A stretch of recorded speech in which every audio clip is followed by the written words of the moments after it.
যুক্তরাষ্ট্র এবং ইসরায়েলের সঙ্গে সংঘাতের মধ্যে বৈশ্বিক বাণিজ্যের গুরুত্বপূর্ণ জলপথ হরমুজ প্রণালী ব্যবহার করা কিছু জাহাজ থেকে কর হিসেবে $2 মিলিয়ন নেওয়ার সিদ্ধান্ত নিয়েছে ইরান, যা বাংলাদেশি মুদ্রায় প্রায় 24,57 কোটি টাকা। নতুন এই কর ব্যবস্থা ইতোমধ্যে কার্যকর হয়েছে বলে জানিয়েছেন ইরানের পার্লামেন্টের জাতীয় নিরাপত্তা কমিটির সদস্য আলাদ্দিন বোরুজার্দি।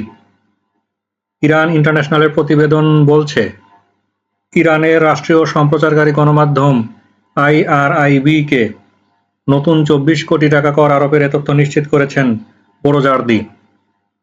ইরানের পার্লামেন্টের জাতীয় নিরাপত্তা কমিটির এই সদস্যের মতে, জাহাজ থেকে প্রায় 24 কোটি টাকা ট্রানজিট ফি আদায় করা ইরানের শক্তি এবং কর্তৃত্বের প্রতিফলন।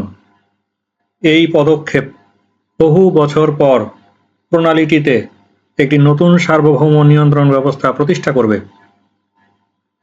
নতুন কর আরোপ নিয়ে বোরুজার্দি বলেন, এখন যেহেতু যুদ্ধ পরিচালনা করতে বিপুল অর্থ খরচ হচ্ছে, স্বাভাবিকভাবেই আমাদের এটি করতে হবে এবং হরমুজ প্রণালী দিয়ে যাতায়াতকারী জাহাজ থেকে ট্রানজিট ফি নিতে হবে।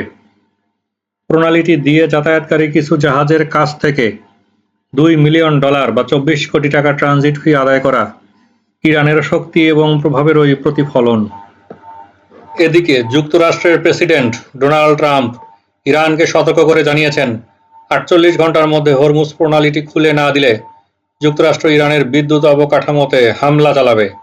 তিনি হুমকি দেন, প্রয়োজনে বড় বড় বিদ্যুৎ কেন্দ্রগুলো ধ্বংস করে দেওয়া হবে। আবার ট্রাম্পের জবাবে ইরানের পক্ষ থেকে বলা হয়েছে, ইসরায়েলের জ্বালানি অবকাঠামোও ইরানের হাতের নাগালের মধ্যেই রয়েছে এবং একদিনের মধ্যেই তা ধ্বংস করা ইরানের পক্ষে সম্ভব।